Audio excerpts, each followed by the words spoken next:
Hello guys, welcome to Pakistani real reaction. तो कैसे हैं आप सब? उम्मीद है आप सब बढ़िया होंगे, मजे में होंगे, खुश होंगे, आबाद होंगे। हमारी दुआ यही है आप हमेशा हंसते रहें, मुस्कुराते रहें, खुद भी खुश रहें, दूसरों को भी खुश रखें।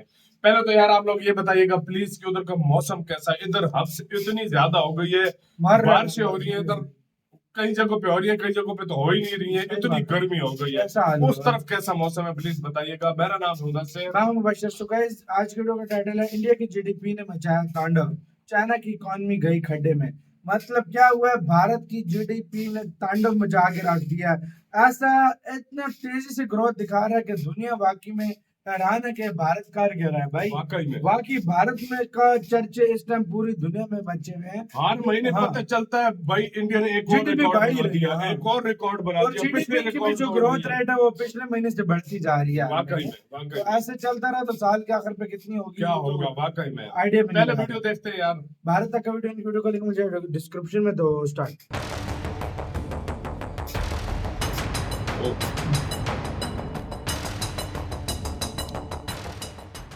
एशिया में दो विकासशील देशों में होड़ मची है, जिसमें चीन को मात मिल रही है और भारत को जीत। दरअसल भारत दुनिया भर में तमाम देशों के मुकाबले बड़ी तेजी से आगे बढ़ रहा है। भारत टॉप 5 इकोनॉमीज की लिस्ट में भी शामिल हो गया है और अगर सब कुछ ठीक रहा तो भारत दुनिया की दूसरी सबसे बड़ी इकोनॉमी वाला देश बन जाएगा। लेकिन इन सभी खबरों के बीच भारत के पड़ोसी देश चीन को लेकर एक बुरी खबर सामने आ रही है। चाइनीज इकोनॉमी तमाम कोशिशों के बावजूद गर्त में जा रही है। किसी भी देश की ग्रोथ का सबसे अहम इंडिकेटर उस देश की जीडीपी को माना जाता है। साल 2023 के दूसरे तिमाही के चीन की जीडीपी का अनुमान घटकर 4.2% कर दिया गया है। यह अनुमान साल 2020 के पहली तिमाही के बाद सबसे कम माना जा रहा है। अब आप सोच रहे होंगे कि आखिर क्या वजह है कि चीन की जीडीपी लगातार गिर रही है। तो चीन की जीडीपी गिरने की एक नई बल्कि कई वजह हैं। अब आइए आपको उन कारणों के बारे में बताते हैं जिसने चीन की हालत खराब कर दी है। मार्केट एक्सपर्ट्स और एनालिस्ट के मुताबिक चीन की हालात का सबसे बड़ा जिम्मेदार लॉकडाउन रहा है। लॉकडाउन भारत समेत कई देशों में लगाया गया था, लेकिन भारत सरकार ने इसे काफी अच्छे से हैंडल किया। नतीजा, भारत जल्द ही इससे उभर गया और भारत आज एक तेजी से उभरती हुई इकोनॉमी बनकर सामने आ गया है। वहीं चीन की बात करें तो चीन पर लॉकडाउन का इम्पैक्ट काफी देखने को मिला। सप्लाई चेन प्रभावित होने से चाइनीज इकोनॉमी को काफी नुकसान हुआ। चीन सरकार ने एक्शन लिए, लेकिन तब तक देर हो चुकी थी। दूसरा कारण बेरोजगारी को माना जा रहा है। ये वही चीन है जिसको रोजगार देने वाला देश माना जाता था, जहां का बच्चा बच्चा अपना खुद का कारोबार करने के लिए जाना जाता था, वो अब बेरोजगारी की मार झेल रहा है। नेशनल ब्यूरो ऑफ स्टैटिस्टिक्स के आंकड़ों के मुताबिक चीन में बेरोजगारी दर 21% तक पहुंची। ये दर 16 से 24 साल की उम्र के लोगों की है। बता दें, इससे पहले चीन में बेरोजगारी का ऐसा आलम कभी नहीं देखा गया था। अब आइए दूसरे कारण पर। कोविड का खतरा कम हुआ तो पूरी दुनिया पर मंदी का खतरा सामने आ गया। इसका असर भी चीन की ग्रोथ पर दिखा। लॉकडाउन की बची कुची कसर ग्लोबल स्लो डाउन ने पूरी कर दी। एक समय चीन दुनिया के सबसे बड़े निर्यातकों में से एक देश माना जाता था, लेकिन ग्लोबल स्लो डाउन के कारण डिमांड प्रभावित हुई, जिसका असर चीन की इकोनॉमी पर भी देखने को मिला। और ग्लोबल स्लो डाउन की वजह से चीन के एक्सपोर्ट पर भी नेगेटिव असर पड़ा। चीन की इकोनॉमी को एक और बड़ा झटका तब लगा जब इंटरनेशनल मॉनेटरी फंड यानी IMF ने चीन की ग्रोथ को डाउनग्रेड कर दिया। इंटरनेशनल मॉनेटरी फंड के मुताबिक ग्लोबल स्लोडाउन की वजह से साल 2023 के ग्लोबल इकोनॉमी की ग्रोथ को डाउनग्रेड किया गया और कहा कि चीन की ग्रोथ आगे भी डाउन में जा सकती है। इस अनुमान ने ड्रैगन की हालत खराब कर दी। चीन को अगली पटकनी रूस यूक्रेन वॉर से मिली। इस वॉर का असर चीन की इकोनॉमी पर देखने को मिला। Ukraine war, global slowdown, pandemic जैसे विलेंस ने मिलकर चीन की इकोनॉमी का बंटाधार किया। बाजार के जानकार चीन को लेकर आगे के लिए भी सकते में हैं। दरअसल माना जा रहा है कि साल 2023 की दूसरी तिमाही में चीन की ग्रोथ अस्थिर रहने वाली है। चीनी सरकार के सामने कई ऐसी चुनौतियां हैं जिसे पार पाने के लिए सरकार को काफी मशक्कत करनी पड़ेगी। खैर, आपको क्या लगता है, चीन भारत के सामने टिक पाएगा या नहीं? कमेंट करके जरूर बताएं। ब्यूरो रिपोर्ट, भारत तक। इसी के साथ तो यार वीडियो खत्म।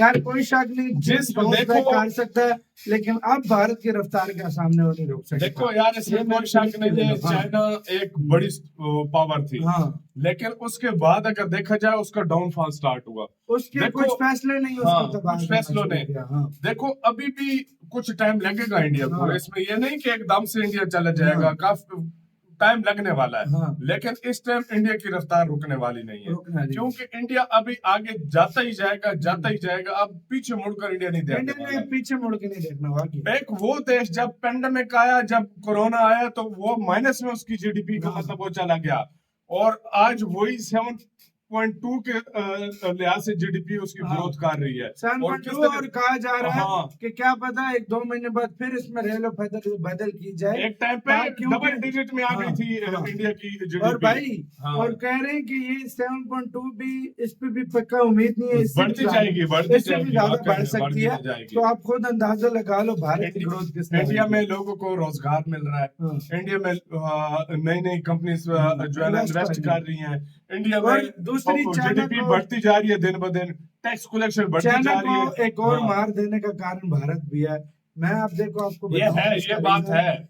पहले जो कंपनीज की पहली चॉइस होती थी चाइना, अब वो कंपनीज डाउट में है कि चाइना जाए या भारत जाए। वाकई और में। काफी ज्यादा कंपनीज जो है वो भारत में आके सेटल हो रही हैं, इधर अपना मतलब चाइना से निकल के भी भारत में आके सेटल हो रही है। तो आप खुद अंदाजा लगाओ, बहुत बड़ी बात है। अरे यार, सबसे पहले अगर मैं देखा जाए ना, एक होती है, एक जंग लड़ना होता है जिससे एक देश को नुकसान पहुंचा जाता है, एक वो होती है, एक ट्रेड की जंग होती है, हाँ। या एक वो ये जंग बहुत होती है खतरनाक जो- होती है। ये सबसे खतरनाक होती है। और इंडिया ने इसमें ऐसा पंजा गाड़ दिया ना चाइना के ऊपर कि देखो, पहले सब लोग जो भी आते थे ना चाइना चले जाते चाइना थे, जाते भाई थे। उधर इन्वेस्टमेंट करो, भारत सब को कुछ करो, उधर underestimate रोजगार करने भी का, होता हाँ। था। अब सब जब से इंडिया में आना स्टार्ट हुए ना, हाँ। तो चाइना में फर्क पड़ना स्टार्ट हो फर्क गया, पड़ना start और ये आहिस्ता आहिस्ता फर्क ज्यादा होता जा रहा ये है। trade बड़ी war बड़ी है। कंपनीज उधर छोड़कर इंडिया में आ रही हैं, ये ट्रेड वॉर है अगर देखा जाए। और इसकी वजह से आइंदा आने वाले कुछ सालों में मैं देखूंगा, मैं देख भी रहा हूं कि 5 से 10 साल आप कह सकते हो, इंपोर्ट और एक्सपोर्ट में इंडिया का आपको काफी फर्क नजर आएगा। एक्सपोर्ट इंडिया की बढ़ती जाएंगी, इंपोर्ट थोड़ी कम होती कम जाएगी, होती क्योंकि जाएगी। इंडिया हर चीज अभी अपने देश में खुद हाँ, तैयार कर हाँ। रहा है।